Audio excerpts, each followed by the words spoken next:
One, two, three.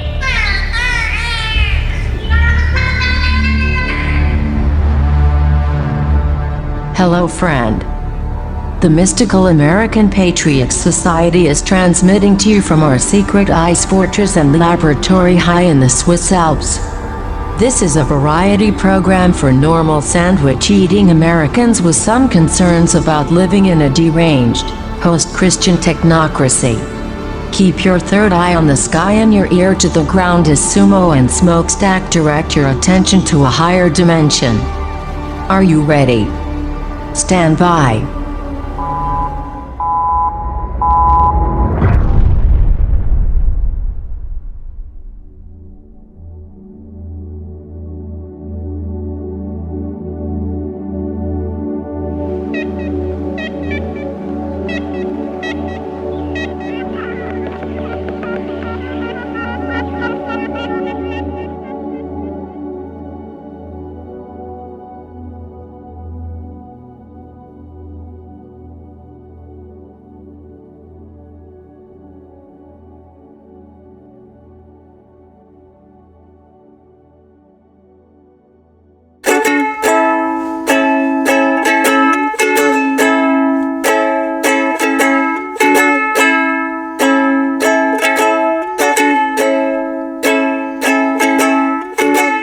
I've been trying to do it right. I've been living the lonely life. I've been sleeping here instead. I've been sleeping in my bed. Sleeping in my bed.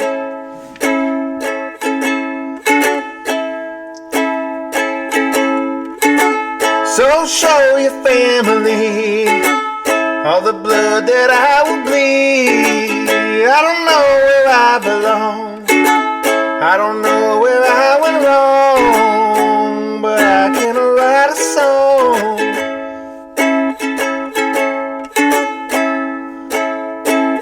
I belong with you, you belong with me, you're my sweet home. I belong with you, you belong with me, you're my sweet home.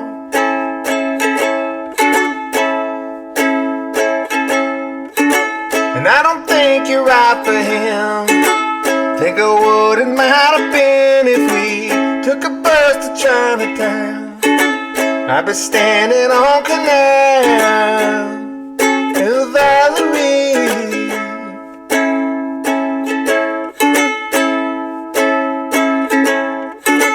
She'd be standing next to me.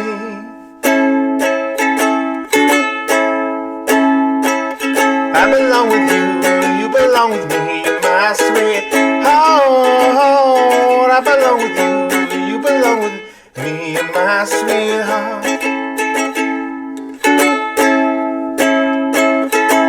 And the love we need it now. Let's hope for some, 'cause all we're bleeding now.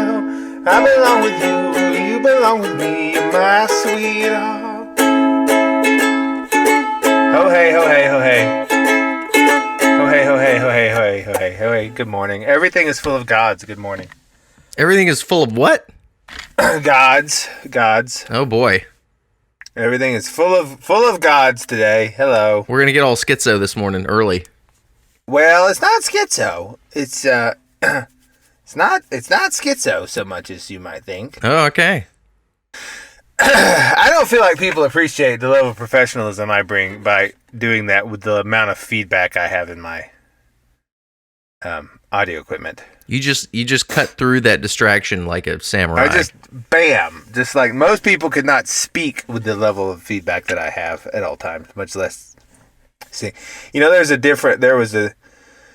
timeline or an alternate universe. You know, if this was Doctor Strange in the multiverse, which, as an aside to this aside, a multiverse that you can travel between is just a universe with extra steps.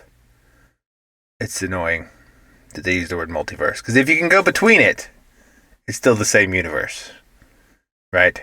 So, anyway, There's an alternate universe slightly near this one where I was in an early 2000s Stomp Clamp Hey indie band. Awesome. But I didn't quite work out. But it was like almost there. Like I was like on the cusp, maybe, of being in something like Harvey Danger or Fleet Foxes. Oh, yeah. That'd be good. You'd fit right in. Yeah. Right. Wouldn't I fit it right in? Yeah, man. I fit in perfectly. That's your vibe. But instead, I'm stuck here with you people. Doing whatever this is. So, yeah. But there is that universe, and I cannot go to it because that's how alternate universes work. To be an alternate universe, you have to be completely causally separated from the other universe. If you can go in between them, like if even one character can travel between one and the other, or one particle, it's the same universe. And that's why I don't. This is a big problem with Marvel movies, which I'm going to get into today. So this is one of those shows. You know how I sometimes have shows where I don't have a completed thought, but I have a sort of a vague thought. And we work through it together. Yeah. This is one of those. Cool. So I want you to see if you can. Do you have a typey like word processor available? I have my show notes thing. I was going to write show notes during the show. I'm gonna tell you some things. I want you to keep me honest to make sure we hit them all because I think they're all connected. Okay. Hit list. All right. Fear-based liability shields. The demonic and the everyday. I can't type that fast. You're not a secretary. What are your words per minute? I don't know. I'm a terrible typer. Okay. Demonic and everyday. The materialism shield. So we got the fear-based liability shield and the materialism shield. That's a separate one. Okay. Separate shield. The Holocaust trap. All right, the Holocaust trap. What the Jews are really up to. We're gonna think about that. We're gonna ask: is Christianity monotheistic? Oh boy. We're talking about panpsychism and the consciousness of leaves. Hello. The consciousness of leaves. Yes, hello everybody. I needed a rock today, but I don't have a rock, so I'm going to talk about consciousness of leaves. You can talk about consciousness of rocks if you want to. I don't know. But today, but before we do, I went to, I was in New Orleans this week. No. I was in New Orleans, and I went to a voodoo shop. Oh boy. You ever been to a voodoo shop? Mm-mm. And I walked in, and the woman there was this, like, African Caribbean lady, right? And it was a voodoo shop / museum. Okay. Right? You could buy things or you could pay for the museum and go in. And I thought, I want to go in the museum. So I went in the museum. And I first got to the counter and I looked at this woman and I was asking her some things about voodoo. And she said, voodoo you don't pick voodoo. Voodoo picks you. Yeah. And I looked at her and I said, you don't have any real spiritual power. Just sort of like that, just sort of calmly. We were the only two in the store. And she stared back at me and she said, I'm a voodoo witch. I said, and there was a long pause between those two lines. And I said, nah. I just sort of scoffed at her like that. And I said, can I go see the museum? And now she doesn't really like me, right? Because I've dissed her witch abilities. Yeah. But she also needs $10.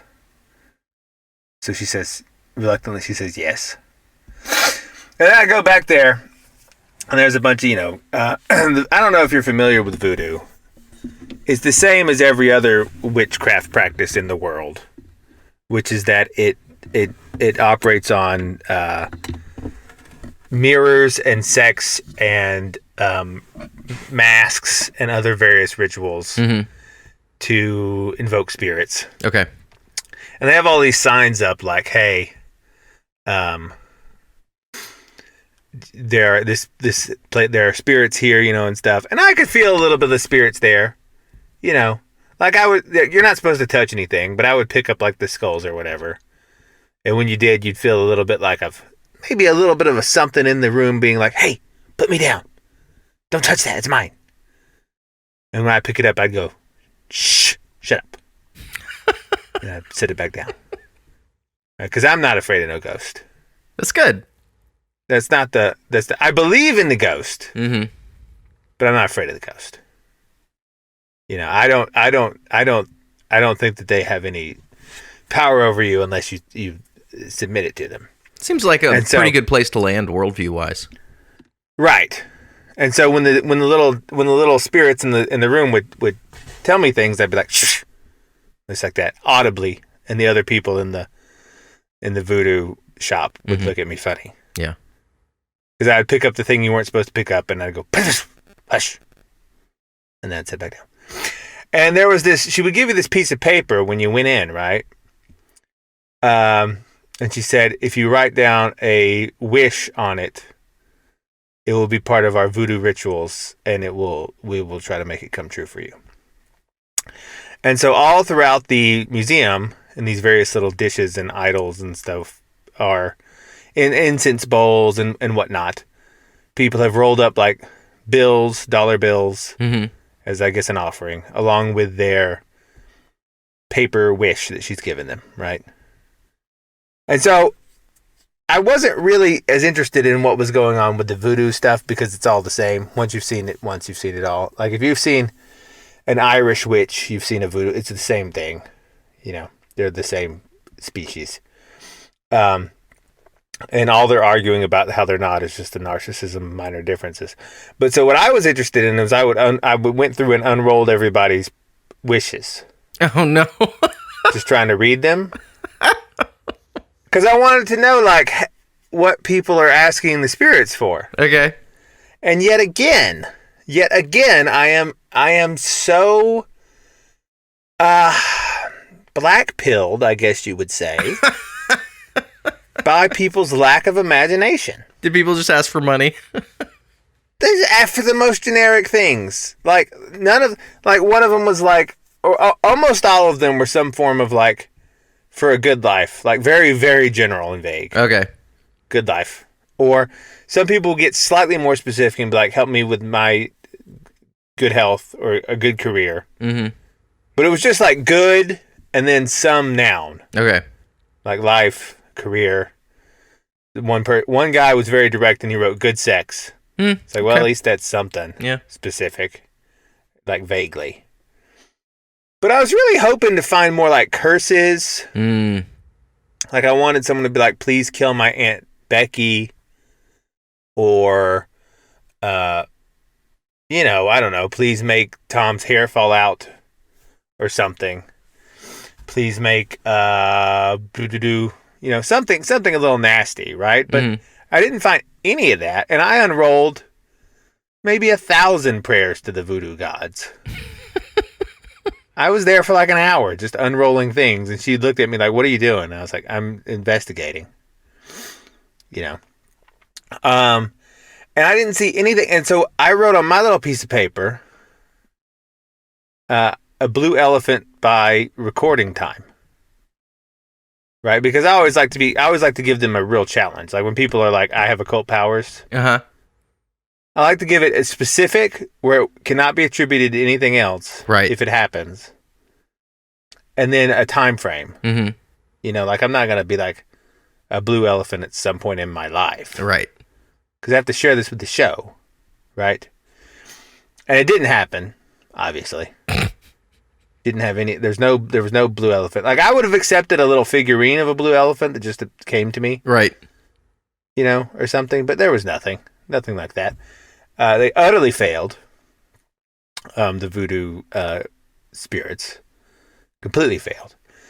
And so did this woman.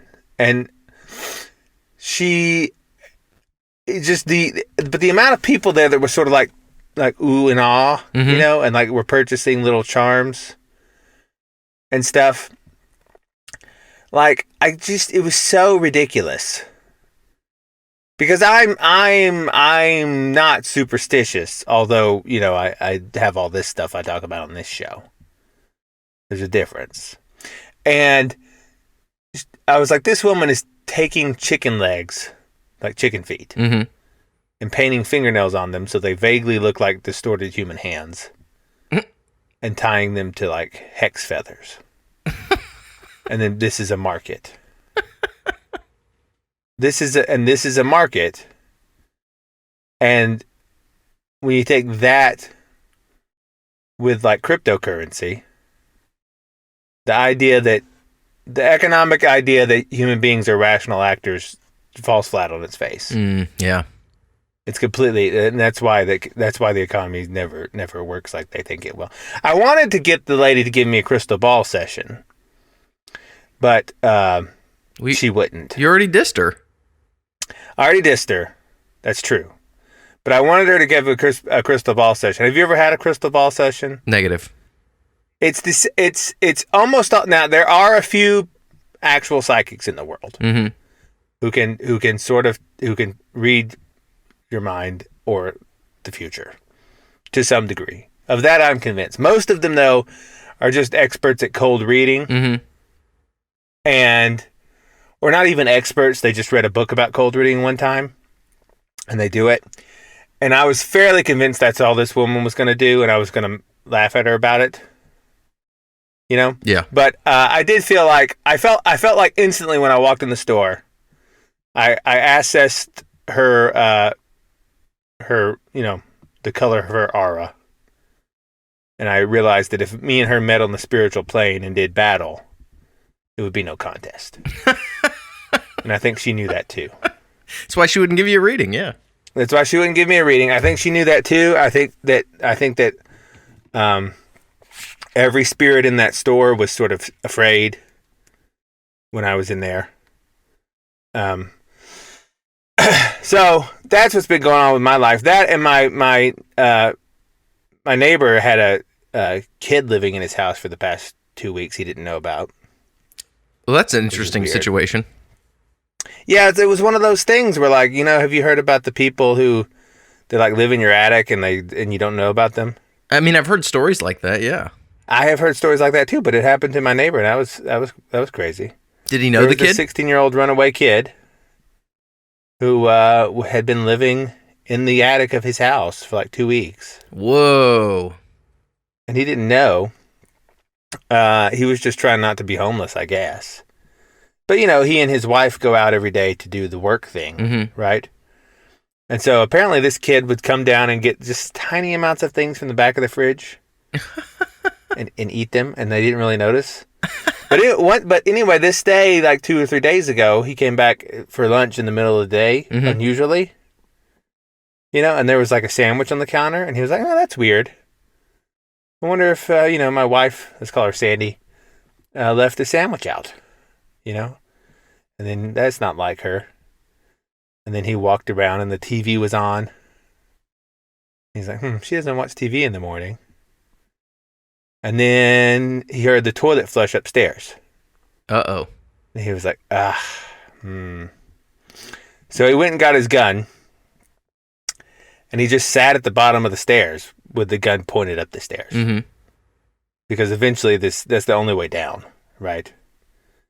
If that person is. Now, I suppose he could have gone back into the attic, but I think he didn't know that someone was there. And so in a few minutes, this just like 16-year-old kid just comes around the corner and screams because he has a gun pointed in his face. And the guy like gets his story and he's like, what are you doing? I could have shot you. You know, like, what are you doing here? And so he told him, okay, well, look, I'm going to call the cops, so get your story straight.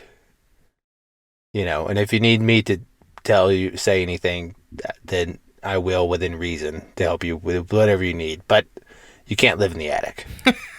That's weird. Right? Yeah. So I'm not sure where that kid is now. I haven't followed up on the story. But apparently that's a thing that happens sometimes. I checked my attic now because it made me paranoid. Like, is there a a young kid running around up in my attic or cellar? I don't know. I didn't see one, but you can never be sure about such things. So this is why, every few years or however often you need to pay a smart teenage person like $50 to spend the afternoon trying to sneak into your house without being noticed. Oh, like you gotta like test, in the Pink Panther style? Yeah, you gotta pen test your house.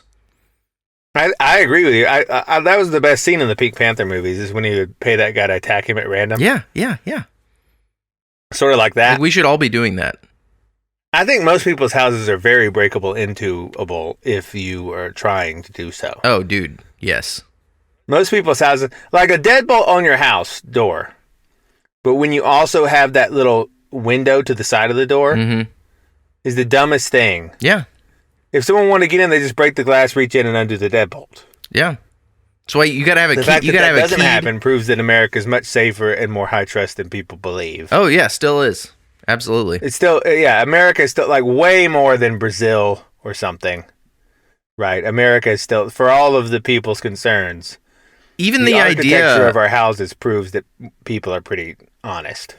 Even the idea that our stores have just stuff on shelves where you can grab them and put them in a cart is high trust society, because otherwise everything would be behind the counter, and a clerk would bring you stuff. I've been to places where that's true. Yeah. As I've talked about on show before, I have lived at previous times in life in portions of the United States where the black to white ratio was higher than it is in South Africa. Mm-hmm. Like I was the only white guy in town. Yeah. And in many of those places, and again, I didn't get along well with black people. We're very similar. Yeah. But it is true that in every place I was where there was almost like 100% them, there was no Walmart. Mm-hmm. Because the Walmarts would open, and then in a few months the Walmarts would close. Yeah. Because the Walmarts experienced people just running out of the front door with whatever they had. And I don't blame the people for doing that. They were sticking it to the man. I don't. That's why I was like, yeah, man, I get it. Cool. Because what other point in their life were they going to get a 90-inch LCD TV? Yeah. Never. But now they have one. And Walmart isn't hurting. So really, it's like Robin Hood. Right? I wasn't even, I understand they didn't hurt anybody. Mm-hmm. They were never going to get that big TV. Yeah. But now they have it. And also, Walmart isn't hurt at all. So what was the harm? I see their point. Now, yes, could that establishment and others like it, which have since closed, have employed people to eventually, over the span of years, get people more out of poverty? Sure. Mm-hmm. But that's a long-term project for people that aren't sure if they're going to be alive in 5 years. You can't expect people to think long-term when they're like worried about other stuff. Yeah. But instead, they have a 90-inch TV, and at the time, a PlayStation 2, and so they were good. What else did they need? And so people do. There are places in America, parts of Oakland are like this. Some parts in Appalachia are like this, where stores cannot open, and the architect, you have to have a big fence around your house. But most of America is fine and very high trust. So sometimes I just like to say things to see how far until like people at ACR start going, like, oh, can he say that? Like today we're going to talk about the Holocaust and Jews. Is this like the racism show? Is that what we're doing? This is the racism show. No, it's not. It's not a racism show. Uh-huh. It's not a racism show. Okay. We're not racist against black people. I'm just telling you an objective fact. When I lived around in the places where there was no Walmart there. Now, was that because they're black? No. It was because of lots of factors. One of the factors being that they had a culture that did that. Yeah.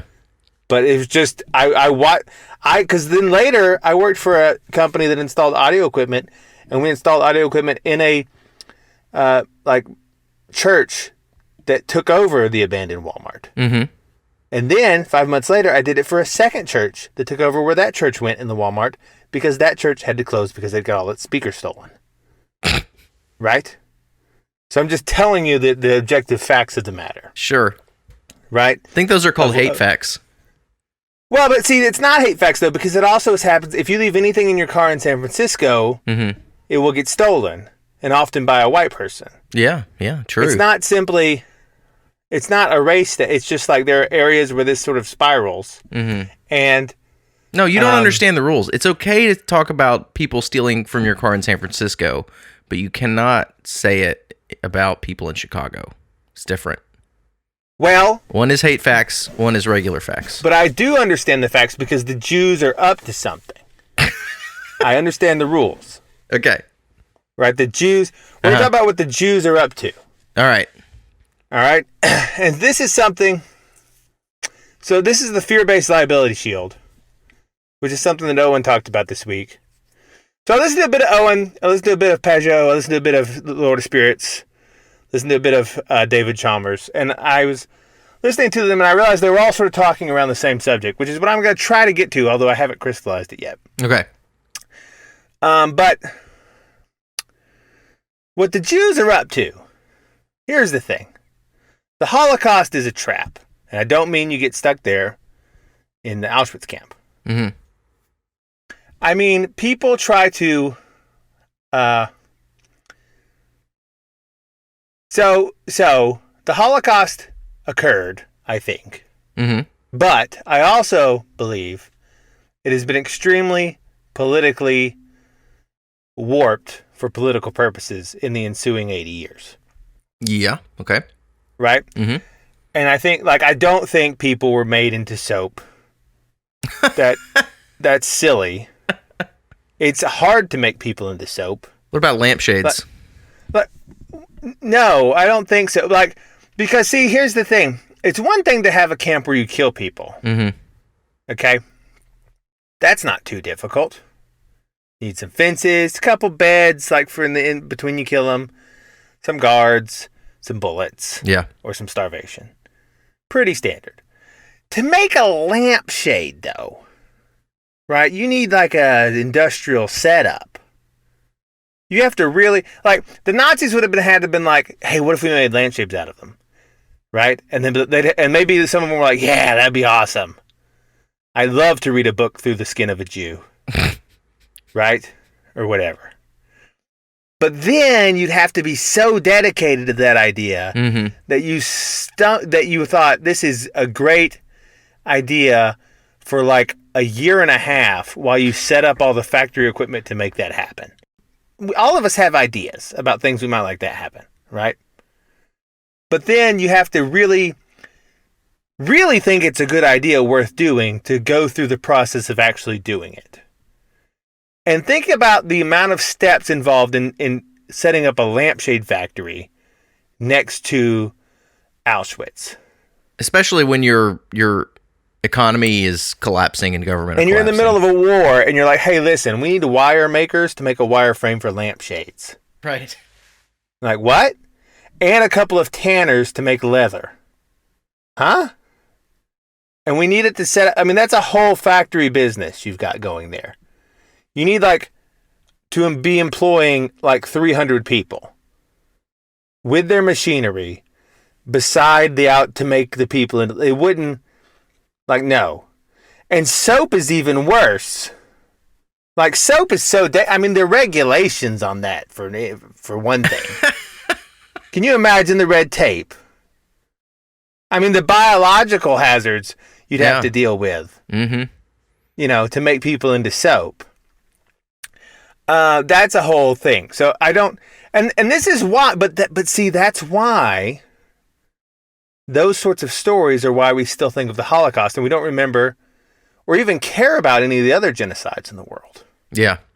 Like, you can joke about the Rwandan genocide all day long. You know, you can, you know, like I heard someone call it the Tutus the Toot Toots.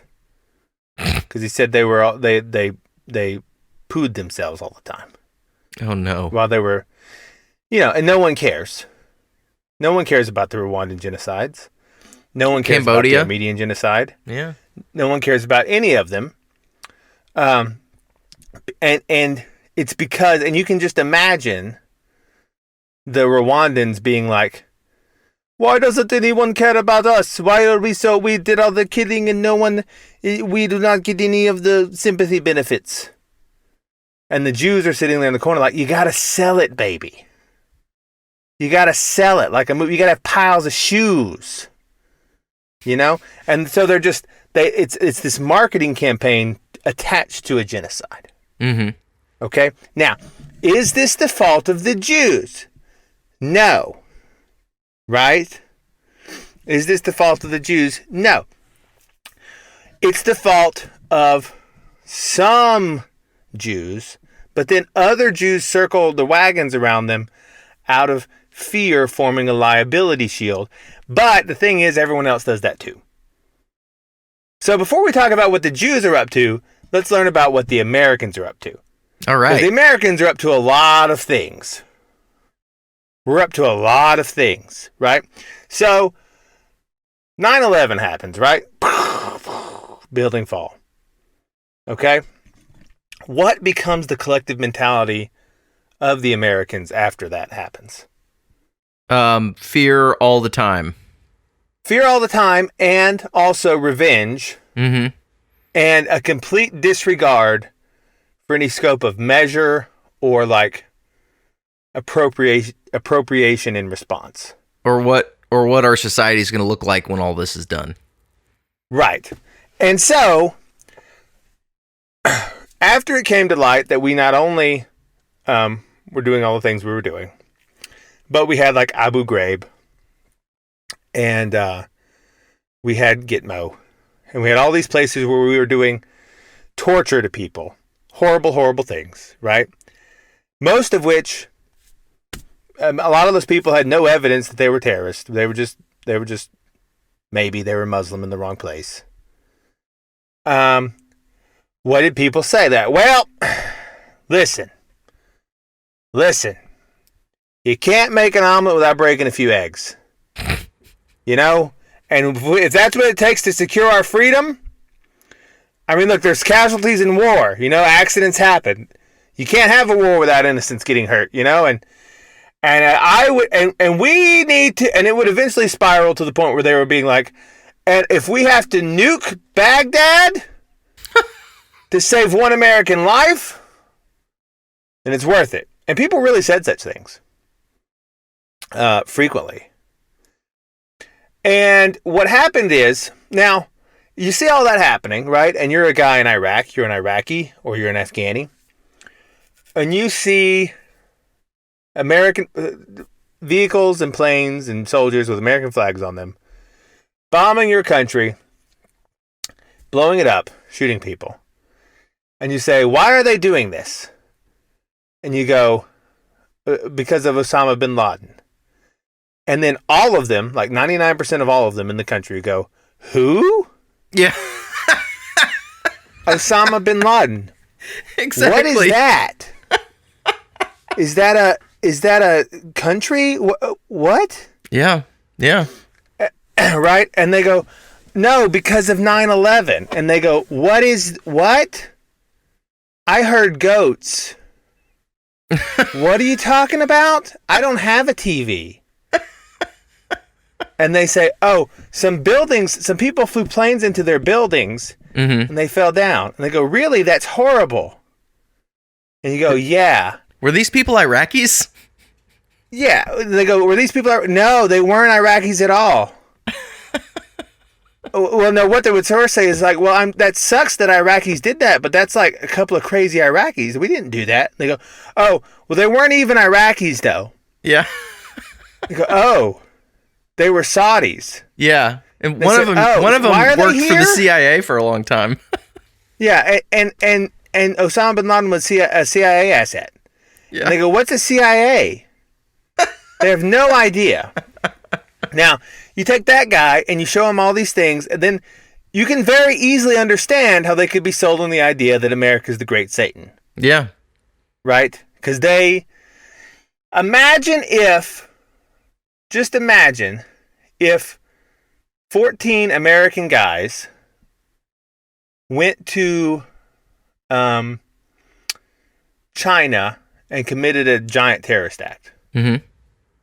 And then China was like, all Americans deserve punishment. Mm-hmm. People over here would rightfully be like, what? We didn't have anything to do with that. Now, as the Iraqi just noted, they weren't even Iraqis. Right. So it's a level of absurdity beyond that. But so those people could very easily be sold on the idea that America is the great Satan. Now, does that mean that everyone in America is satanic? No. Right?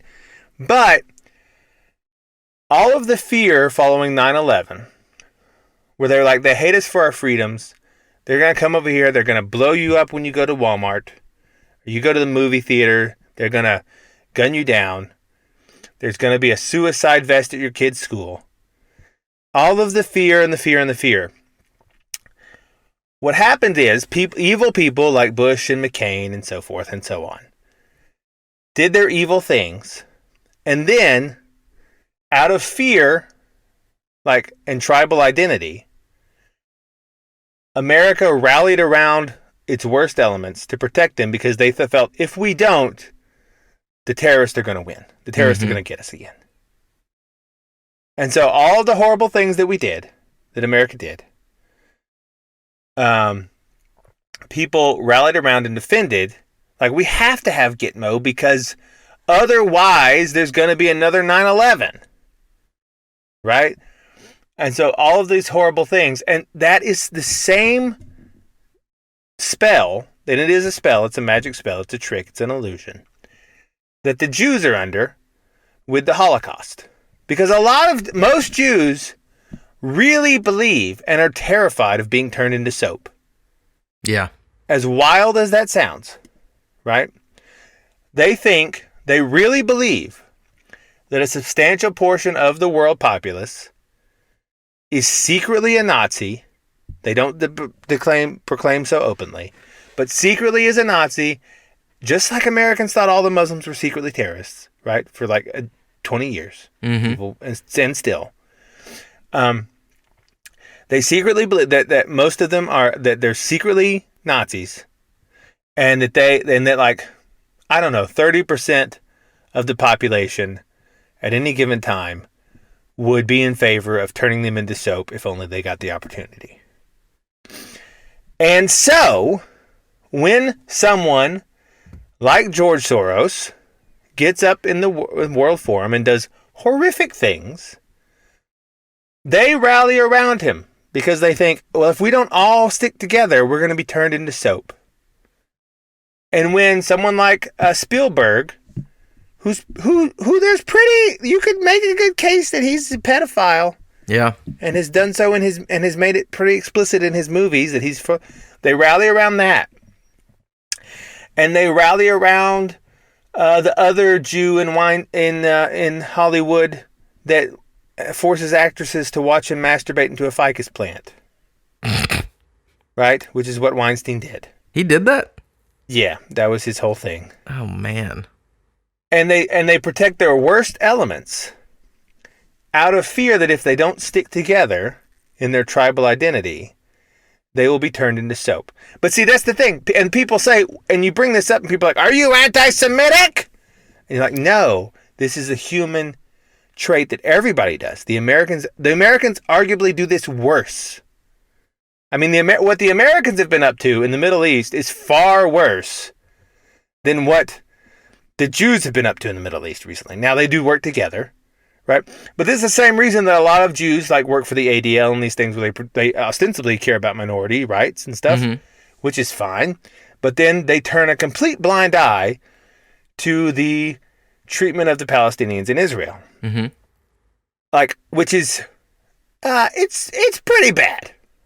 It can get pretty bad, you know?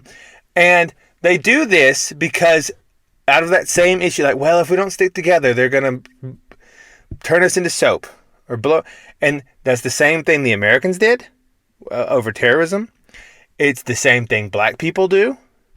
Black people routinely. This is why the culture in so many parts of Black America of running into a Walmart and stealing things can flourish because the black people are afraid to criticize their own out of a fear of, if we don't stick together, the white people are going to lynch us.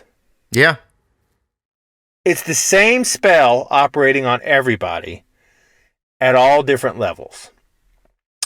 And so there is no people, because this is my big thing with white people talking about how black people don't talk about how, like, what about black on black crime?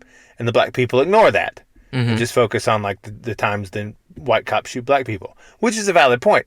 But my point is, well, yeah, but what about you not calling out the fact a Gitmo? Yeah. Or blowing up the Middle East for no reason. It's the same thing. Right? And people are blind to the fact, they're blind to the times when they do it. They see it in everybody else, but they don't see it in themselves. Gay people do this as well.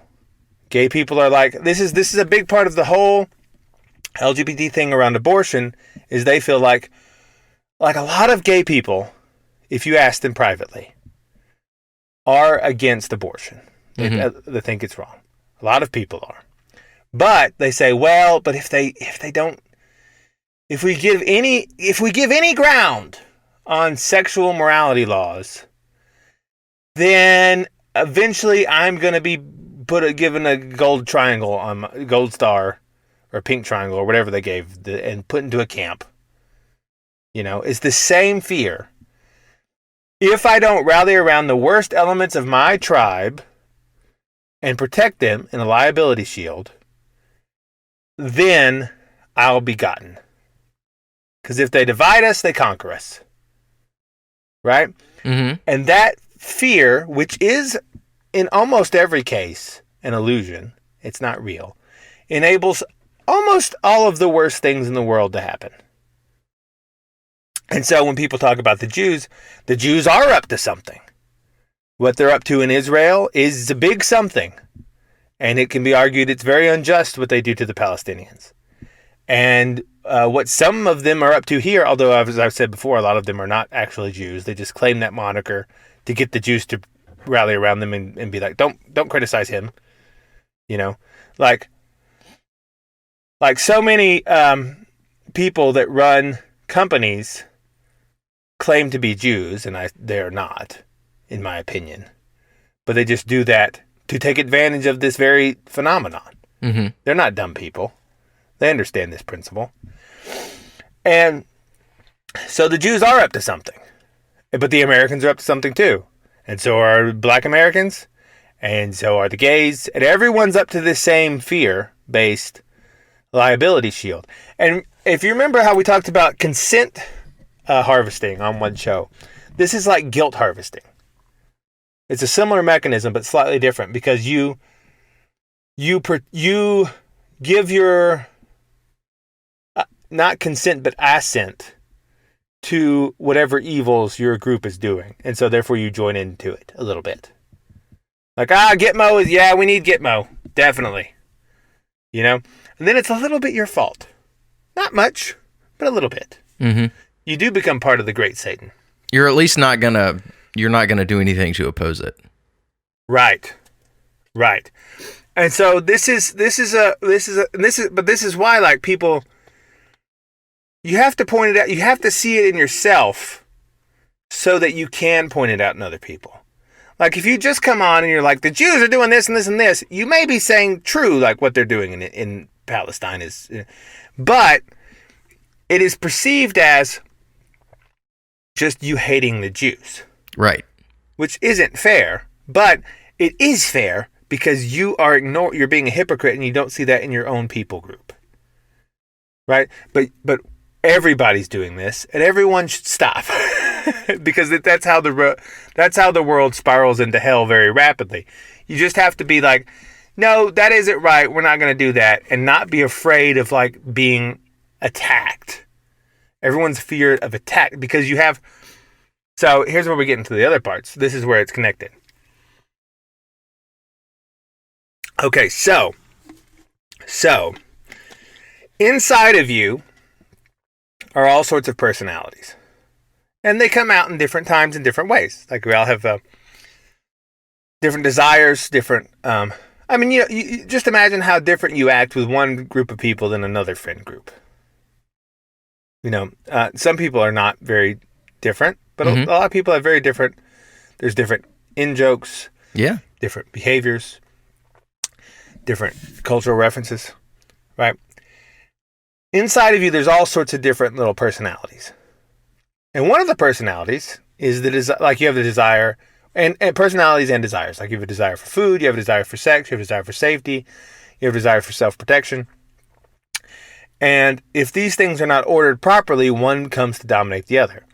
And so what is happening in this scenario is that the desire for self-protection is inflamed beyond reason, and is stomping on the other desires in you to like be an honest and good person, right? And that enables the Jews to be up to something, and the Americans to be up to something, and the blacks to be up to something, and everybody to be up to something in that way. That's how these guilt-based liability shields work, guilt farming, consent farming. That's how that all functions. But to properly see that and to understand why, because some libertarians will be like, well, then the answer is we don't have any tribal identities at all. Right? And a lot of people will say this, like, we're all just people. However, that is not actually possible. Larger collective identities are an inevitability. And they must be so. Right? And to understand this, and understanding this actually helps you understand the Bible and the ancient worldview tremendously well. Because, right, here's the thing you have to get past. If you really want to understand the world and how the universe works, you have to get past the idea that you are contained to your body. Right? So if someone can send us an email, and we can interact with that email, right? And we can answer it and respond. And we are actually interacting with that person, even though they're not physically here. We're interacting with an extension of their being that is non-physical, that extends out beyond their person into the ether. And that's true in so many ways. Like my voice right now, if you're hearing it, I'm not physically in the room with you, and yet in a sense I actually am, because my voice is coming through. You're hearing my personality, you're hearing my thoughts, you're hearing my opinions. And so I'm actually there with you, although my physical body is nowhere to be seen. Same is true of photos, works of art that you make. The same is true in the marks you leave upon the landscape. Like if someone builds a house, a bit of his being is in that structure, and his choices, and so he's extending out into the world, right? And this is true in profound ways that most people are not even really aware of. And it's difficult to say which person has the largest extended being, or what they call in Tibetan Buddhism your subtle body. But this is not by any means a strictly Buddhist idea. Another way that this happens is through the impressions you make on other people. So if you have friends, you will probably notice a thing happen in both ways. If you spend a lot of time with someone, you will notice that you begin to pick up some of their little tics and habits, some of the little mannerisms, and they will pick up yours. And so they're imprinting a piece of themselves on you, and then you're going forth into the world, And that piece of them is traveling with you, and vice versa. That happens in a deeper way with your biological relatives, with your children. Mm-hmm. Because they are a piece of you in a very literal way. It's a piece of your being extending out from you. They do imprint your behaviors just like your friends do. Like sometimes you see that like sort of shocking ways. Like every now and then, you'll see. Like I've seen one of my kids display a behavior from one of their grandparents. You know, and you just in that moment, like there's this little mannerism, this little tilt of the head, you see that, oh, that's the grandma in there, because they've just been around them their whole lives. Yeah, they picked up that, you know. And you just, in that moment, you're like, oh, that was Grandma so-and-so. That wasn't you. Right? And so they do that, just like anyone else does you spend a lot of time with. But they also carry aspects of you, genetic aspects, personality aspects, into the world. And in some ways, they're a crystallization of different parts of you. Not necessarily always the best parts, by the way. You can have kids who inherit one of the worser traits of you and magnify it, right? Or one of your better ones and magnify it. And so those go out into the world. And that's why Jesus makes this strange statement. You remember the story about the rich man and Lazarus? Mm-hmm. So there's the story Jesus tells about a rich man and the poor man named Lazarus. And the rich man doesn't help the poor man at his gate, Lazarus, and they both die. And the rich man goes to suffering, and Lazarus doesn't go to heaven. Jesus doesn't say heaven. He doesn't say paradise. He says to the bosom of Abraham, which is a weird statement.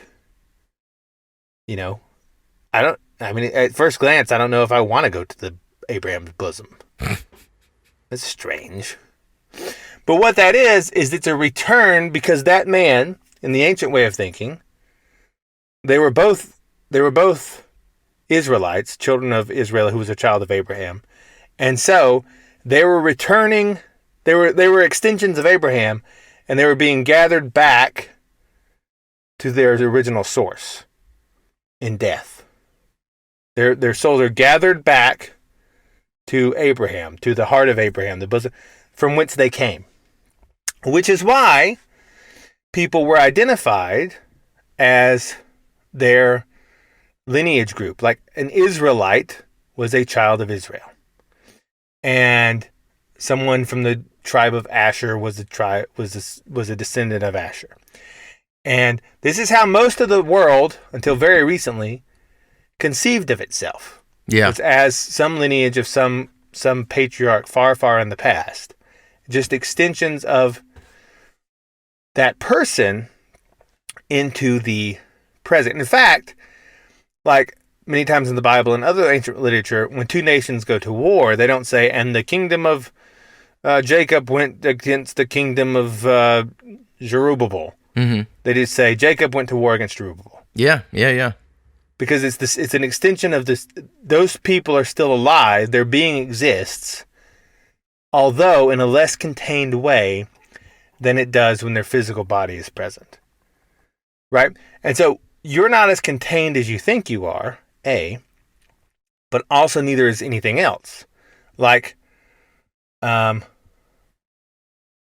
tree, for example, is not nearly as contained as you might imagine, nor is a rock. Like Pajot gives this great example of like when we were talking, I remember we did that show on how Santa Claus is real. Mm-hmm. Pajot did it. Pajot talks about that too, and how the Tooth Fairy is real. The Tooth Fairy exists. The Santa Claus exists. It just doesn't exist in the same way. If Santa Claus didn't exist, we wouldn't know what he looks like. We wouldn't be able to see him in stores come Christmas time. You wouldn't be able to write him letters and have him answer you. Of course, he exists. He just exists in a different way. And people will say, just like they'll say to this, they'll say to what I'm saying here, they'll say, well, Santa Claus exists as an idea. As an idea. But that isn't correct. It's not, he exists as an independent of an idea. And that sounds strange at first, but, and it's like understandable why people would think that. But like, okay, if he's just an idea, then how does he respond to you if you write him a letter? If he's just an idea, how do you know what he looks like?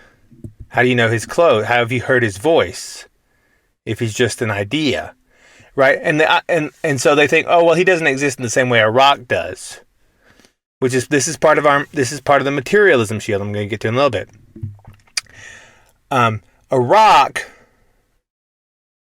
but see, here's the thing: even a rock exists as an idea. Like, what is the difference objectively between a rock and a pebble and a mountain? Size.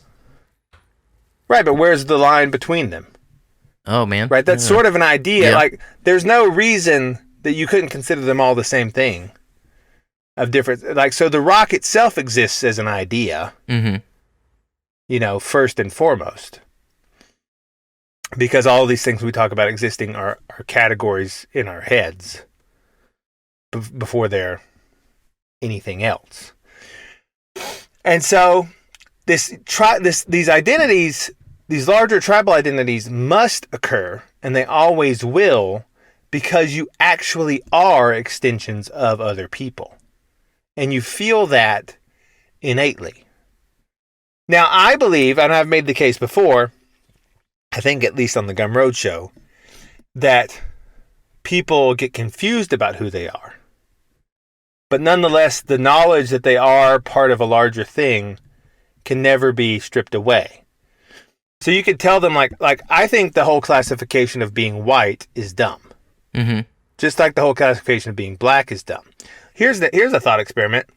It takes about 2 generations for someone's skin pigment to change. So let's say you are a black person, you marry and have a child with a white person, and that child comes out, mixed. Mm-hmm. And then that person marries another white person. That child will come out extremely, there'll be a little bit of features there, but it's getting pretty Caucasian. If you do one more, that's basically undecipherable. Okay. Okay.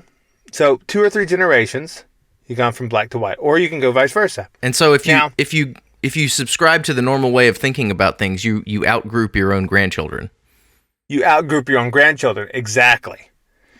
So how is it that I can have the same grandfather or great-grandfather as one guy, but yet we're 2 different groups because of our skin tone? Like, he has more in common with black people in general, rather than me, who have the same direct lineage. Well, I think that's kind of how that's a result of Darwinist materialist thinking. Right. 100% it is. Yeah. Because they only see the material. I mean, that idea just blew up so many good things in the world and replaced them with crap. Replaced them with a crap version. Because that is a materialist paradigm. The idea that you can just look at your material exterior trappings and say, this is your group. That's not even remotely close to accurate. And that's why there's so many problems with race relations, is because, one, people don't understand that it's a necessity and they think you can just do away with it. But 2, people are all grouped up all wrong.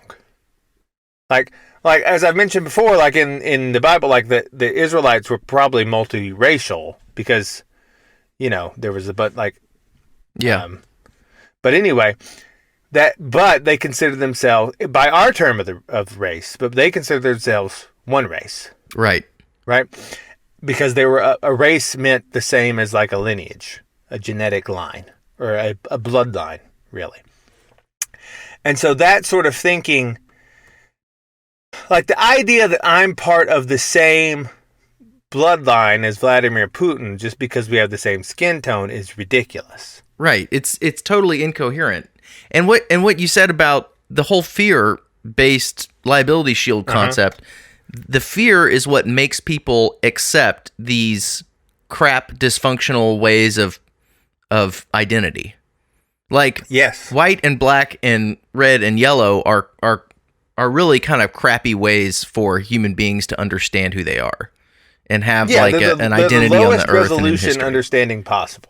Yeah, and it doesn't. You have very little, like, one other person who just happens to be in that same category with you. Odds are you have very little way to actually relate to them. Mm-hmm. And so the only thing that can squish you together in these huge groups with so much not in common is by making you all afraid of the same thing. Yes.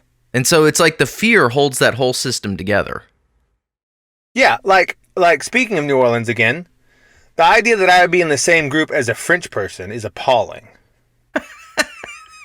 I mean, I never want to be in a room with a French person, much less in their same group, right? And is that because my a significant portion of my ancestors are from the British Isles and or Germany, and so France is our historic enemy? Probably. Mm-hmm. Yeah. Probably. But nonetheless, right? The idea that I'm the same as them just for that reason is crazy. I don't like much. Just personally, like, I don't hate it, but most of the French mannerisms, I don't enjoy. I don't think that their architecture is great. I don't like their food very much, and all of this, right? It's just, and they don't bathe, even now, when they have access to water. They just choose not to. So, but, where was I? What was I talking about? The thought crept into my mind is that if you go to certain places in the country and just pick someone at random and you say, "Tell me about your identity," in most cases they'll probably tell you something about their race or their sexual proclivities, and maybe their religion, which I would say is one of the higher ways to identify yourself. But if you go to like someone in the Rothschild family and you say, "Tell me about your identity," the first thing out of their mouth will be, "I'm a Rothschild." Right. Which is why they run the world. Right. They don't accept this materialist human division framing system. Like they don't think that way. Right. Just pointing that out. And all of the richest families in the world do that. Yeah. Like the wasp families in New England will tell you about their family lineage before they tell you about being white every day of the week. 100%. Because they actually know who they're coming from, and that gives you a lot more power in the world because you're not an isolated and you have an extension beyond yourself. Right, and it's like there's some value in it because I can't just go to another white person and say, "Hey, I'm white and you're white. You owe me favorable treatment, and if I'm in trouble, you owe me some help." That will get you zero. And really, for black people, it doesn't get them much either. You know, when it comes down to like, we need to work together, appealing to your racial identity in the modern term definition of the term racial is a very low value. But if I go to somebody who's in my family, if I went to my father or my uncle and said, "Hey, our family's in trouble. We got to band together and do something about this." If I can make a decent case, there's a very high likelihood that we're going to work together and figure out whatever the problem is, or we're gonna show each other favor. We're gonna do business with each other's companies or whatever. It's actually going to amount to something valuable. But then when people frame their whole life around this racial identity, they get nothing for it. And so that's why it requires the fear to hold the whole system together. Like it's the fear that makes you choose your race over your family, just for example. Right. And that's why all of this stuff is fear-based, which is why the most oft-repeated line in the Bible is "don't fear." And the faith is the opposite of fear. Like, because you can't fall for these traps except for fear. You cannot fall, but that is what enables all of it to happen. Okay, so now we ask the question, is Christianity actually a monotheistic religion? Bum bum bum ba-dum bum ba-dum bum. Is it? I would say that monotheism and polytheism are not good categories for what Christianity is. It doesn't fall in there. And people get a little scandalized by that. But if you just think it through for a minute. So, first of all, it's really, this has been so much cannon fodder, especially when I was fighting the new atheists for so long. They would bring this up all the time. They'd be like, well, in like Genesis, God talks about how we create stuff. And the word used there in the Bible is Elohim, right? Which means it's a plural, and it means the powerful ones. So when it's translated, in the beginning God created the heavens and the earth, the actual, like, more literal translation is, in the beginning the powerful ones created the heaven and the earth. Very plural, very sounding of multiple gods, right? Very polytheistic. And that language is used all throughout the Old Testament, up and down. Now, it's also intermixed with singular forms. It's also intermixed with talking about a very definite form of God named Yahweh, like a singular thing. It's intermixed with calling spirits which don't seem to be very powerful, like the ghost of Samuel, who comes up is called an Elohim. He seems like a singular one, but he's used as a plural. Like all these strange anomalies. But nonetheless, you can't get away from the fact that in the earliest texts, there seems to be this emphasis on a plural form of deity, right? And so people will read this, and new atheists will be like, your religion is all wrong. It's not what you think it is. They started off believing in multiple gods, and now you just have the one, and it's been garbled and grabbled, and there's all this noise, and you don't even know that what you're saying doesn't even match the old things, and it's all made up, and yada yada yada. It's like Egypt warmed over, and all the stuff they would say, right? And I battled that for a long time, and there's several answers that people will give. One is understandable but misguided, which is where they try to identify this plural we with the Trinity idea, but it's not really the same. And so much of this is because after the Enlightenment, the Age of Enlightenment, all biblical translations that were made have been made to sort of, not wrong, but choices have been made to make it more palatable to the modern mind. For instance, in the creation narrative in Genesis, it says straight out, and God made sea monsters. Now, we just say that as creatures of the sea. Right? But it says sea monsters. It's like, wow. And we just say, that seems a little weird. Like, because people were like, I don't want to go to the fancy dinner party and talk about sea monsters. People think I'm weird. I need to fit into polite society. And so they've tried to make their religion seem more modern and hip and palatable. Right? And they try to take away the weirdness from it. Another great example is like when it talks about the scapegoat and how they would sacrifice the scapegoat for the sins of the people. It's translated as scapegoat or goat, like they put the sins on the goat. But the actual word is Aziraphale, which is, so they put the sins on Aziraphale and send him out into the desert and slaughter him.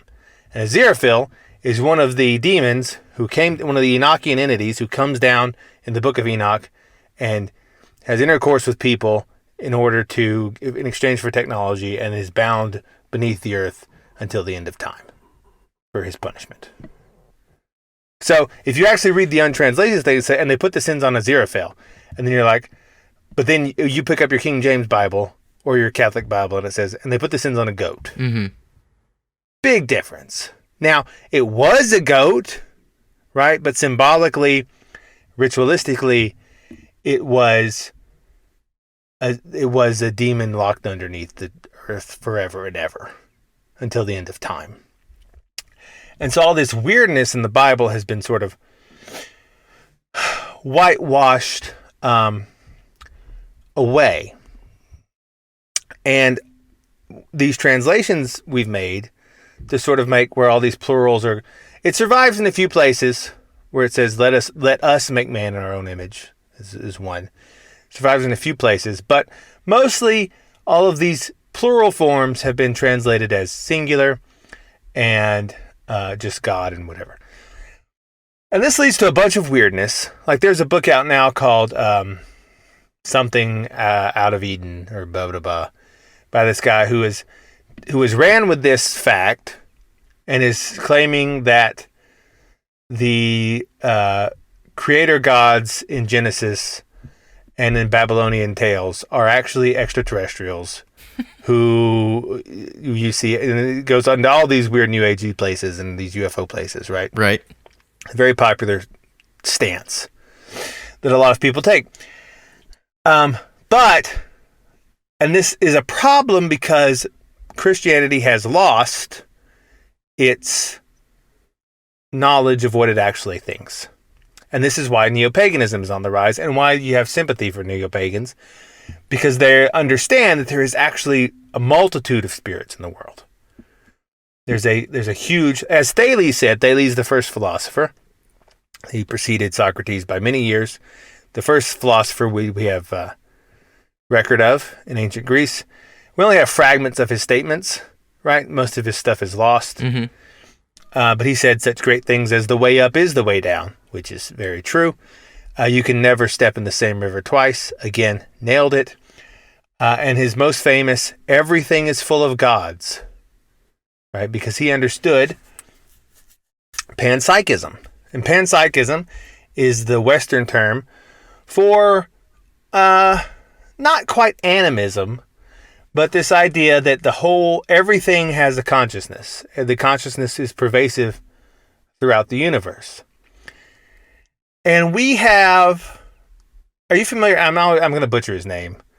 It's a French name, which is part of my ethnic hatred to butcher on purpose and to not learn how to pronounce properly. That's racist.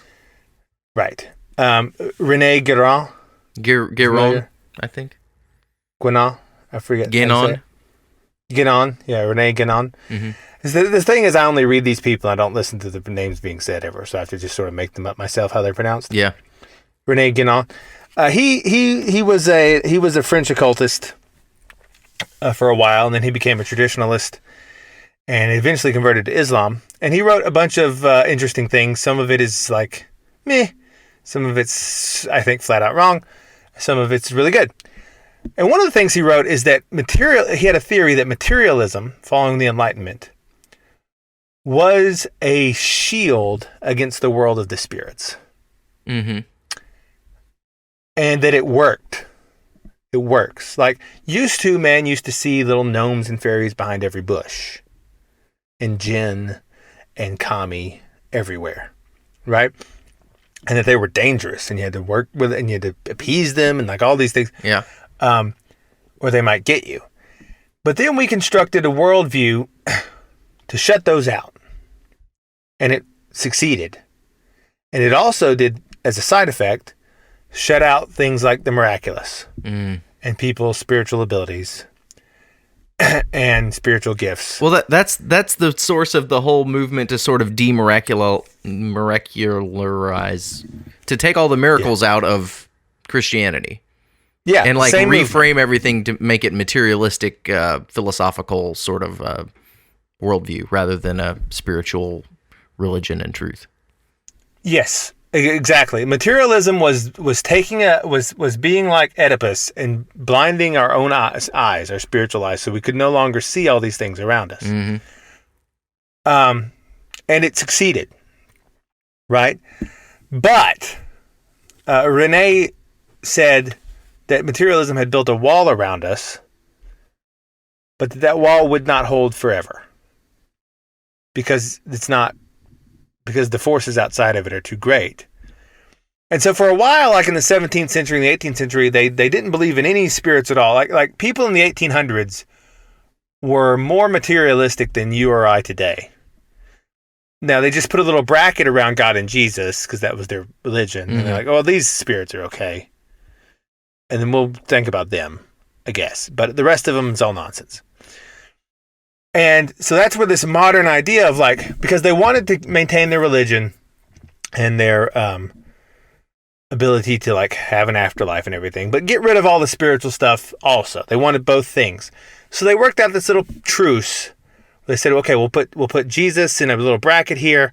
You can think about him, but all the other supernatural stuff is hokum and hooey and just fade away. And so modern Christianity has come from that legacy to view things like, well, it's me and God. And that's what monotheism is.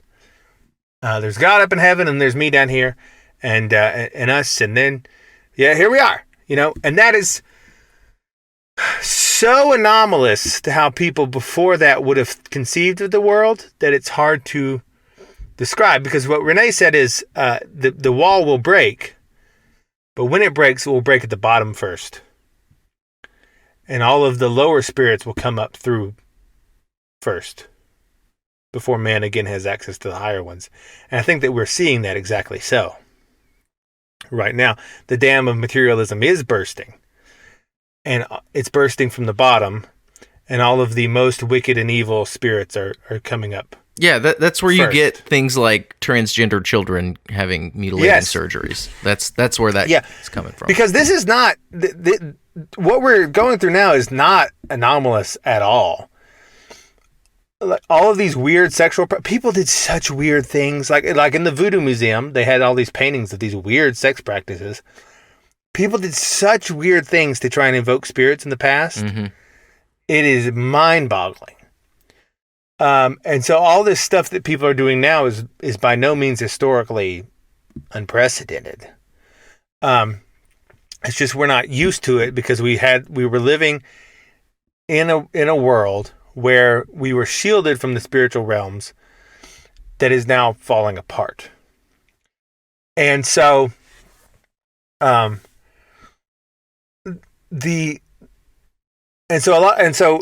in mind, like a lot of these new atheist people and people today would be like, well, so the religion is hokum because there's all this, you know.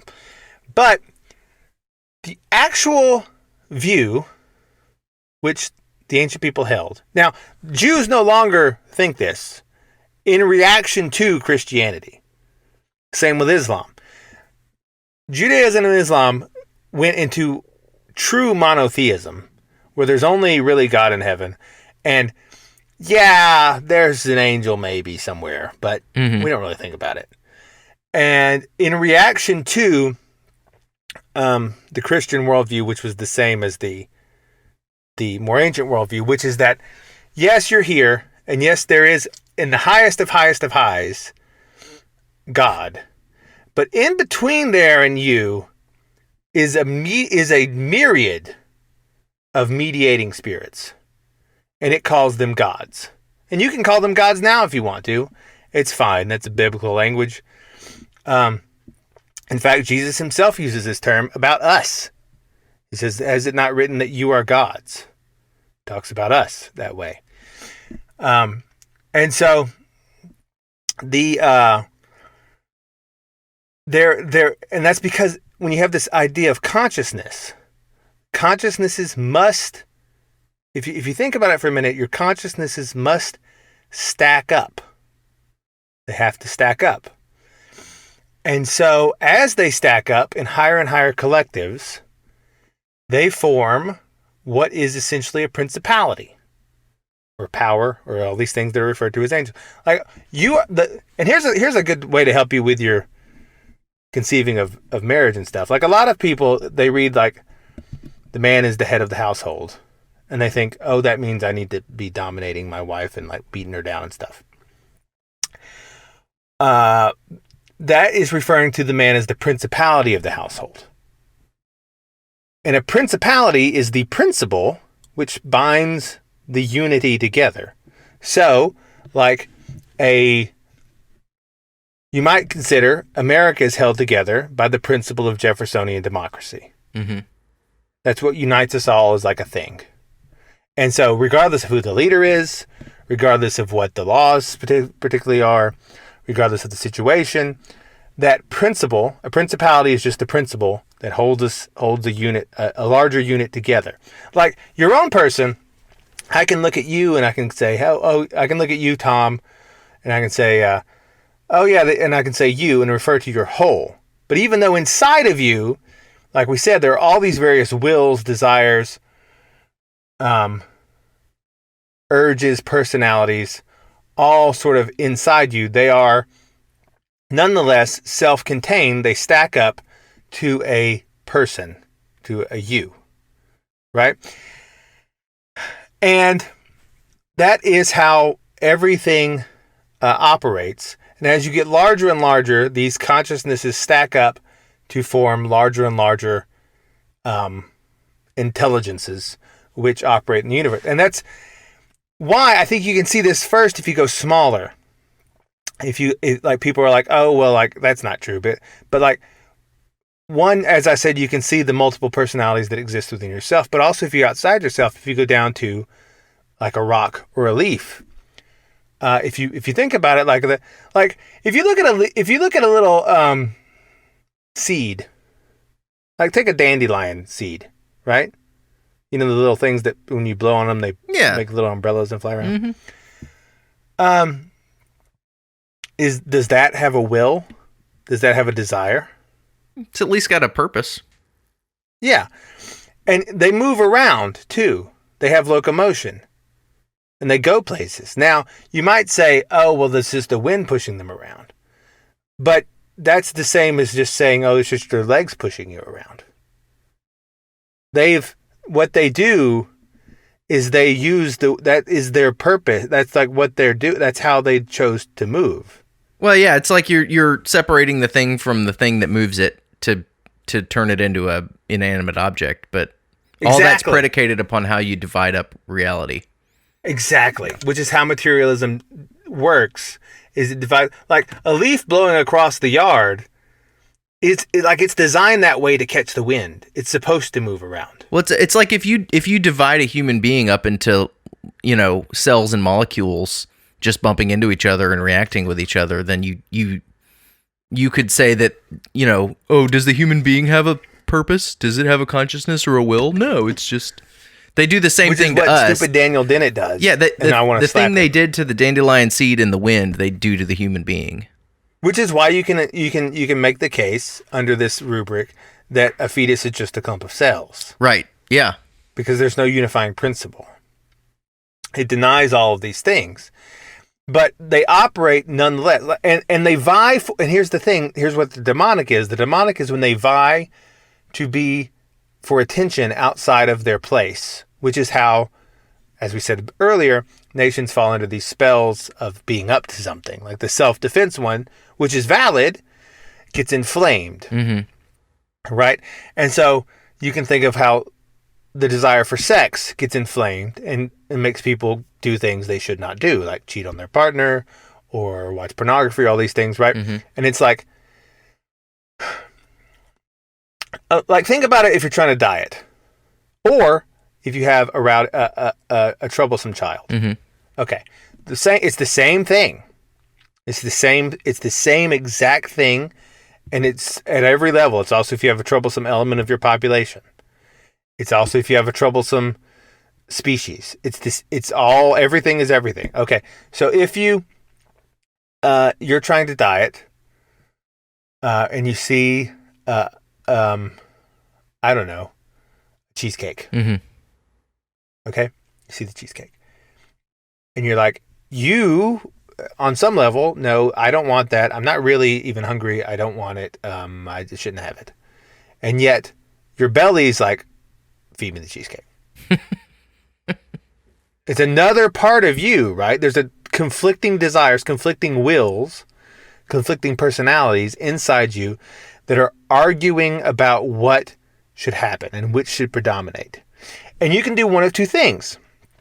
Or maybe you can't, depending on how strong your will is. You can force your stomach to submit to the higher principle. And if you do that enough times, it will fall into line, and you will become a healthier person. Like, everything will get better. You become better looking, you get thinner, you get healthier, right? Or you can eat the cake. And both of those will silence the little demon vying for your attention in the moment. I think there's something important to point out here with this example, which is, I think, a great one. Is that the This is the Pajot example, by the way. It's a great one. It is a great one. The desire to lose weight is also not a right organizing principle that you can submit your stomach to successfully. Like, there has to be something bigger than that. Like, there has to be the whole person. Yeah, like you have to be trying to be the whole person. If the desire to lose weight gets out of hand, then you become anorexic. Right. That's not the ultimate one either, right? But so these things, they vie for you. So you can all these little personalities, which are not your heart, are not who you really should be and are, your center. Your heart and Christ in you is the same. Like, if it's not submitted to your heart, to Christ in you, then it's not. But they'll vie for your attention anyway. The little demons, little. That's really what they are. Little gods, that have a will, they have a personality, and they want to be predominant. And so you can appease them by eating the cake. But that's a dangerous game, because it'll work for now. And maybe that's what you got to do sometimes. You're busy, you got a lot going on. I don't have the willpower to do the diet today. Eat the cake. Shut up, little gremlin, for a minute while I do my work, right? But it's going to come back because you appeased it. Just like if you feed a wild animal, it'll come back. Everything is everything, right? It becomes less wild. And just like if you have a child that demands things in your house, and you don't force the child, not in a mean way, obviously, to submit to the higher principles, like, no, that's not how our household works, you eventually get a spoiled child that runs the house. Mm-hmm. Same thing. It works that way in populations. It works that way in the entire cosmos. If one species gets out of hand in an ecosystem, it wrecks the whole, and it pulls whatever it's a part of apart. Like, if you have an errant desire, an out-of-place desire in your body and in yourself, it will pull your body apart. You'll become fat, you'll get STDs, whatever it is that's driving you to, and it'll eventually drive you to die. That's ultimately why you die, is because everything is not in the proper alignment. If it becomes so, you don't die. That's what the whole idea of eternal life is about. And so the body. So again, like, if you the Christ in you, your heart, is the principality which organizes all of your consciousness.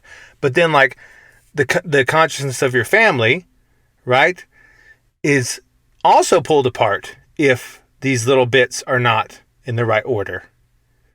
And that's why, that's why families break apart, or your country breaks apart in these same ways. It always or your ecosystem, it all pulls apart if it's not in the right alignment. Because they cannot, and this is like in the ancient world, when they have all these different gods, these pagan gods, right?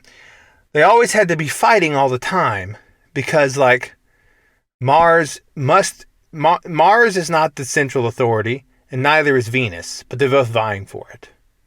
And so the city-state worshiping Apollo or Venus has to somehow get along with the city-state that worships Mars, and they can't, or maybe they can for a while, but eventually it has to come to blows to figure out which is the stronger, right?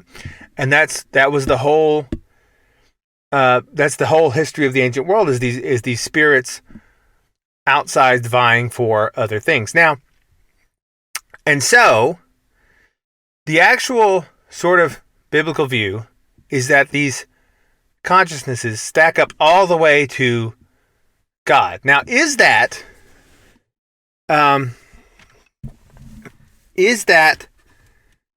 monotheism as most people think of the term? I would say no, because most like the Bible never says that the other gods don't exist. Well, I think that It's just the like, important don't worship distinction, at least in my mind, is that one God, the Father, is due our worship, and other entities are not to be worshipped. Well, and you know, there's room I for agree. other things to exist, and you can debate the nature of their existence.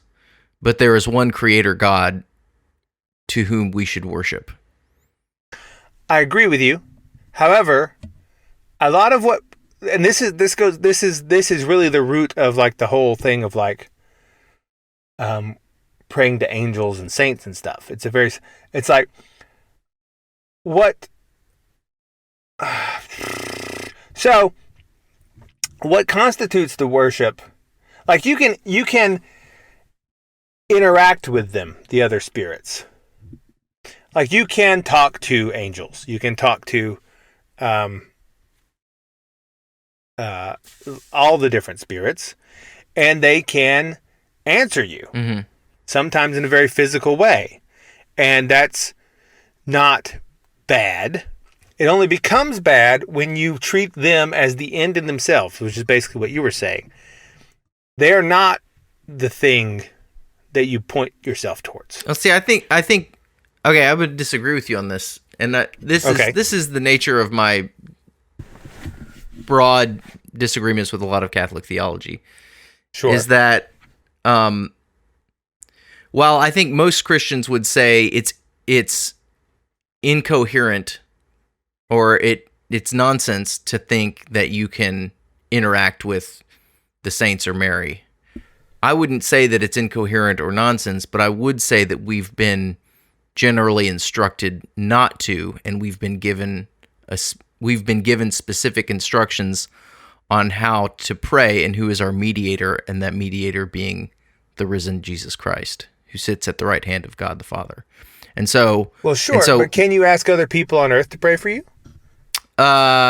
Yes, you can, but there's so not. How is it different if they're just because they're dead? Well, because Christ mediates the prayers of the fallen men at one level to God the Father. And so I can go sideways and I can ask another human being to pray for me, but that person, it is my assumption when I make that request, and the instruction for them and me is that my prayers are mediated through Christ. Like sure. Christ is the mediator. Yes, but then why not? But if I'm praying, if I'm asking a saint or someone who has passed into the heavens to pray for me, then I'm using a route into the heavenly realms that has not been assigned to me. Maybe. I mean, to me, it's just like they're alive, and you could ask them while they're alive, and you could ask them while they're dead. Like, hey, keep praying for me. I know you're dead. Yeah, this is just going to be one of those things where we disagree, but I wanted to put forward my... But so that's but my point in all that is like, what we're actually talking about is it's sort of closer to henotheism, which is like there are many gods, but there's like one at the top, which is sort of what Greek theology, if you want, developed into with Zeus. But it's not quite that either, because the idea is that God the Father is actually in a different category from all of his creation. Mm-hmm. Like he's not really just like one. It's not on the same level, and so that doesn't really fit. You might think that it's a monolatry, which is this like, well, there's many gods, but we only worship one, and that's not quite it either, right? Because in all of these, there's also this bizarre claim that whatever God is plural and singular at the same time, right? And so, I think that if you don't understand this way of viewing the world, it's impossible to actually make sense of the world, because it's not arbitrary. This is actually how the world functions. And this is why things like fear-based liability shields can exist, because things have to stack up. They can't not. The libertarian dream of that we're all individuals cannot work, because we aren't. You are extensions of other people. They're extensions of you. I mean, if you hire a secretary, right? Let's say you hire a secretary. If she's good and if you do it well, if she responds to emails for you, it will be she basically responds for you and in your voice. She'll learn how you like emails to be responded to, how you like the phone to be answered, what words you like to use. She becomes an extension of your will. Mm-hmm. And so it is, and that is true on so many levels. It is impossible for the idea of the individual as this is why it doesn't work and why it continues to lose is that is not like the leftist view of we are groups is more closer to reality, which is why that works. Now their grouping, as we've said, is itself damaged and flawed and bent toward all these. The conservatives are trying to deny the stacking up of consciousness. And the leftists are more correct because they acknowledge the stacking up of consciousness. However, they stack up and orient themselves towards various demons. Mm-hmm. Demons of lust, demons of wrath, demons of jealousy, which comes out in all these different ways, like, oh, the income inequality, and that's just jealousy. That's all that is. It's kind of like the conservative people are trying to prevent a vacuum from collapsing, right? And the liberals have just let it collapse in the wrong way. Yes, and that because the barrier, the wall is breaking at the bottom first. Yeah. I mean, in that way, the Enlightenment was sort of a alchemical crucible of mankind. He was put in this vacuum chamber and subjected to these forces and separated from reality for a time. And then what comes out of it is something entirely different. And I think we would both agree that a lot of damage has been done. A lot of damage has been done. And so this way of understanding the world, and that there are actually everything is full of gods. Thales was correct. That should have been the end of philosophy. Everyone else since, like, he should have said that, and then Socrates would have been like, well, yep. And Kant would have been like, yeah, you're right. And then we wouldn't have to circle around these books over and over again forever. Well, just going around in circles. I mean, I think generally what you're pointing to is the idea that there is a very rich and full spiritual world that is hierarchical and ordered and is part of the same system as the physical world. Yes. And because we're trying to break out of this frame of materialism, it's very difficult to talk about it, even when you can, let's say in just within talking about it in a Christian context, if you can look at the Bible and point out all these things that illustrate that there is a full and rich hierarchical spiritual element of reality, people have a hard time hearing that and want to just call you a pagan or something sometimes. Yeah, and that's why these categories don't really work, and I think that they themselves are a trap. Like, it's not. And this is my problem. Like, the Lord of Spirits guys they're an interesting podcast. They're a couple of Eastern Orthodox priests, mm-hmm. but they don't go far enough with it. Like, in my opinion, he had this image he put up on Facebook some time ago, which was two pictures. One was a village of like huts, and the other was a village of like houses with people interacting with divine beings. And the caption was at the top, what a camera would have seen, and at the bottom was the caption, what the ancient people experienced. And I responded, that's retarded. Because it is. That makes them seem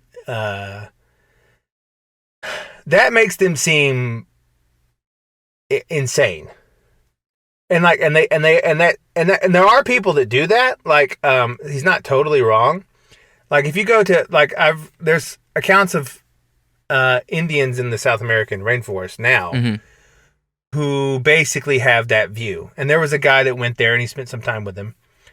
And he said, I was trying to lie asleep in my hut, and I heard and I'll just give it a name because I don't remember what they called it. It was something like the Buddha-boo, like the spirit that would be in the woods and called at night, And I'd heard about it and I thought this was but I was trying to go to sleep one night in my little hut in the hammock.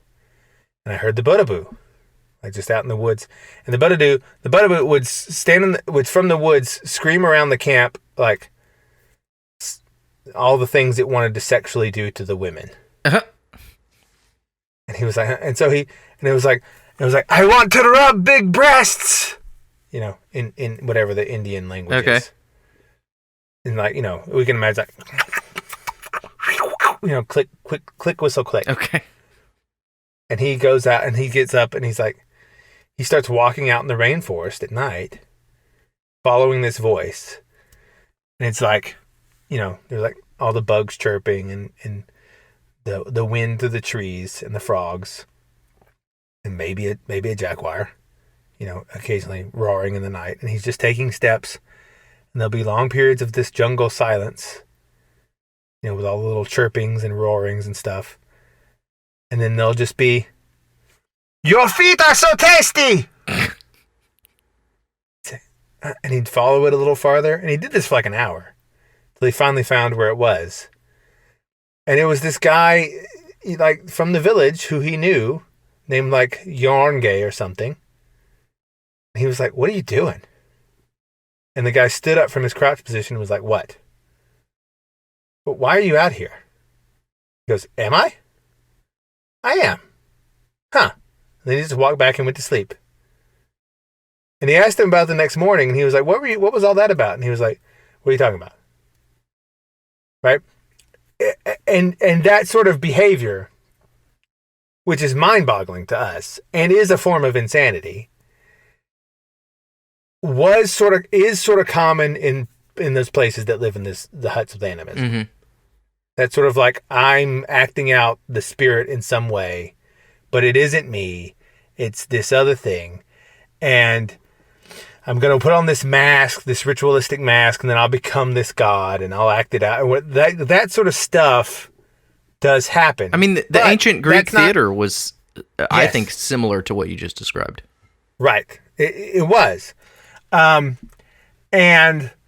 that is not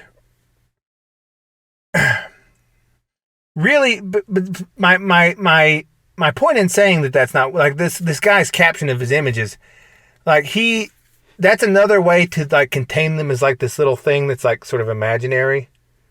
And like this is Tolkien's thing of like he didn't like that the fairies had become so small and the elves. Like Tinkerbell is the like biggest example of this. Right. Where she became like, the fairies used to be these like very scary things, and then she gets, although Tinkerbell's still murderous, interestingly, right? Tinkerbell still tries to kill Wendy. So, even though she's diminutive and cute now. So that's not like their version, like they'll talk about like, oh yeah, there's all these spirits and these things and this stack up, but they don't actually really seem to like bring it down to the actual world where like in my view, I'm like, yeah, that's all true. And they fool you through NASA. And they're like, oh, come on, don't be weird. And I'm like, guys, you're talking about the existence of evil gods, basically. But then you don't allow them to actually do anything in the world. I believe in them and that they actually do stuff. Right. So your position actually is cashing out somewhere. Yeah, this is my problem with there's a big movement in the West now to re-embrace the magical and the spiritual and the mystical, but they don't want to go all the way. They want to talk about it theoretically, but there's still this desire to fit in at the dinner party. Mm-hmm. And you have to throw that out. One, because if you do, you actually become more interesting at the dinner party. Like, people like to talk to me a lot more than they like to talk about people that are reading Ibram Kendi or whatever, because that's boring. And I'm like, no, sea monsters, right? That's interesting. But two, it's actually how the world works. Like there actually are these evil gods, if you want to use that term, that do evil things and that evil people worship, and which actually have evil power to deceive and manipulate. And they even have, and see, this is like they would do this whole thing about like the Nephilim, and they're like, well, all that was when it talks about the angels coming down and manipulating and having sex with women and so on. What there was probably was there was a priest to the cult of this god, and they would wear a mask and they would embody the spirit of that god and then have sex with a woman and so forth and so on. I'm like, yeah, whatever. But no, actually, they took physical form though. Mm-hmm. Like and people don't want to cash that out. They don't want to go all the way but see, just as we as primarily physical beings, like I said, our being is contained to a greater degree in our body, but extends out. The flip side of that is true. Spiritual beings are less contained, but they can still condense into a point, which you might consider physical. And I know people that have seen this happen. Like I know people that have witnessed an angel appear to them, or what at least appeared to be an angel. And it was extremely frightening and scary. And so these things it goes both ways. You are both less contained than you imagine, but also spiritual beings can become more contained than you imagine. And so I still resent this movement, like though I applaud the movement for trying to recapture all of this, because the reason that the New Atheism even had a moment is because Christianity became so silly, because it deprived itself of all of its rich heritage of the world of spirits which actually exists, and which actually has explanatory power for how the world actually lays itself out, like the little demons of your belly and the demon of the errant child and the demon of that's the same thing. Yeah, I don't think you can have a coherent or useful view of geopolitics without a spiritual element to it. You can't. Yeah, exactly right. And so it makes so much more sense of the world, not only at large but in your own life. You know, like a gay person. Like there's this thing like, that's who I am. That's who I am. That's just who I am. It's like, that's correct in a way. Like that is a piece of you. Like there is, in every man, there is a feminine element, just like in every woman, there's a masculine element. But that has to be integrated into the heart center. And when it isn't, it vies for predominance and then comes to dominate the whole to, errant and destructive ways. And so people deny that it's part of them, which isn't true. Like, it's out of alignment. It's one of the consciousnesses. It's one of the personalities, just like everything else that's vying, and it has to be submitted to the highest. And then when it is, everything falls into line. And so you understand everything more in this way. But people are still unwilling to actually go all the way and be like, oh, and actually, though, there are actually like evil powers that actually operate in the world, and things like these weird things that people experience actually happen and are a problem to be dealt with.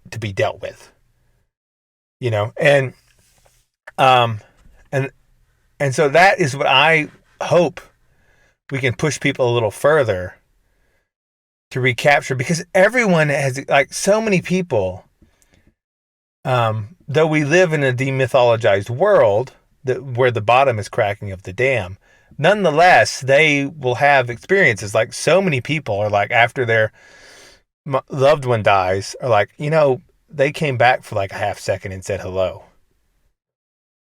Look, that's a very common experience. And like, they have a spirit, but it crystallized and condensed into a form that was visual for a minute, or maybe even physically touch them, because your being is not as contained as you imagine, and it extends out beyond your body, out beyond time, out beyond, like, even in very simple ways. I mean, through your biological descendants, it extends beyond into time. That's a very simple way to understand it. But also, like, when you read the words of someone from centuries ago, you're interacting with that person, right? Yeah, I think that's an excellent example of kind of the transcendent spiritual nature of man is writing. Yeah, and we're the only creature created things that do it. Well, at least in the physical world. Yeah, and so so I would say that we're able to extend beyond our bodies in a special way, as compared to animals. We sit at the intersection of the animal and the spiritual. Yeah, and that's part of what's special about humans and why we're not just more animals. Yeah, correct. But even the animals are not as contained as you might imagine, just as I talked about the rock. Mm-hmm. But humans are particularly able to walk both sides of that barrier. Right. And I tend to think about the fall of man into sin. The effects, a lot of that, I would guess that a lot of the effects of that were to give us sort of a spiritual blindness, to the spiritual world that we didn't have before. Like, as an example, if you were to use vision as an example, maybe at some point we were able to see X-rays and radio with our eyes, and now we can only see the visible spectrum. I think that's on the right track. I would say that may be so, but I would say you would have been able to see the spirits more clearly. Yeah, you would have been able to see them. Yeah, and sure. Sometimes you still can. Mm-hmm. Sometimes you still can, but it's and that's also, you can use the Enlightenment was sort of a recapitulation of the fall of man. Like we sort of did it again, or did it more in the Enlightenment. It's like we're gonna further separate mankind from the heavens than happened the first time. I mean, you can't on the cosmic scale, you can't make it any worse than it already is. But it was like it was like a civilizational pantomime of the fall of man. Yes, and we recapitulate that scenario over and over again in our lives. But so did I hit all the points? I think I made it into something that was a thing. Let's see. We got fear-based liability shields. We've got the demonic and everyday. Check. Materialism shield. Check. Holocaust trap. Check. What the Jews are really. The Holocaust trap is just where people. So the Holocaust, the Jews are up to something, but attacking the Holocaust, like there are inconsistencies in the Holocaust narrative. Mm-hmm. But that's not where you attack it at. You attack it at, the Jews are up to something, but also so is everybody. Gotcha. Yeah. Okay. So, because if you get into the Holocaust thing, there's so much emotion attached to it. They really sold it like with Schindler's List. Mm-hmm. You could gin up the same amount of emotion about the Rwandan genocide if you just made some good movies about it. Yeah.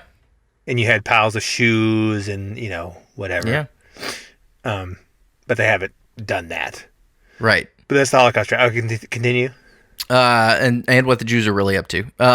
Check. Is Christianity monotheistic, panpsychism, the consciousness of leaves? Check. I think we got it. Think you hit everything. I think we hit everything. See? This is why people need to do buy us a coffee thing. Yes, give money. That's on the list too. Buy us a coffee, because that sort of spiritual work doesn't just come from nowhere. You know the amount of emotional labor I do for you people?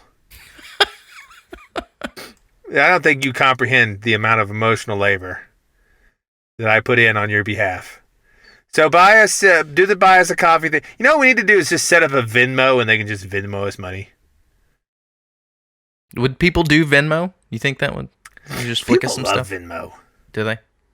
Yeah, Is that what the women kids love these especially days? love Venmo. I don't know why. Women just love to Venmo things. You do anything like, can I Venmo you? You're like, I guess. I prefer. I'm gonna update our show notes template to include a few more links for people to donate. Yeah, it's all available at the website, but we have an LLC now. We could like open an account. Yeah. Hint, hint, smokestack. I don't want it to be another company I have on my register that doesn't do anything. Right. Because I have so many LLCs and other incorporations, which are just sitting there. Have you been having regular board meetings? I'm like an Elon Musk with the number of businesses seriously, Elon Musk and I own about the same number of businesses. However, the net profit of my 7 businesses is maybe $20. So there's a difference in like success, but not a difference in number. Well, you're just not getting enough government grant money.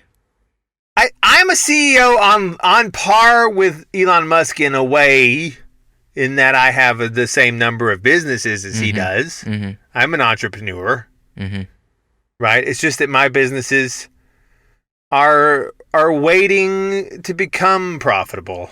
Just start a carbon sequestration company that uses gay labor in space, and the government will give you money. Gay space labor. Yeah, to sequester carbon. And I could put it on the rainbow flag. It could be like a little astronaut helmet. You'll have money just dumped on you. Dump trucks full of money.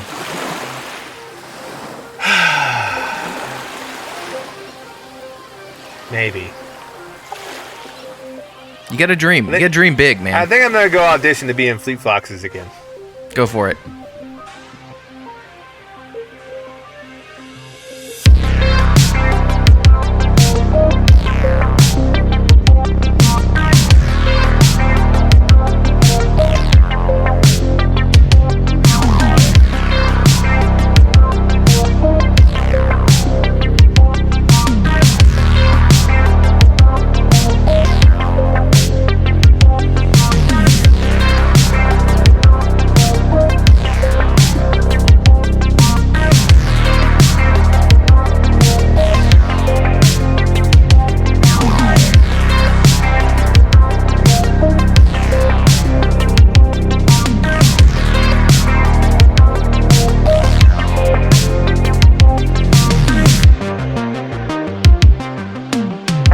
Targets up here, we just had something go right over the top of us that, I hate to say this, looked like a long cylindrical object that almost looked like a cruise missile type of thing moving really fast that went right over the top of us.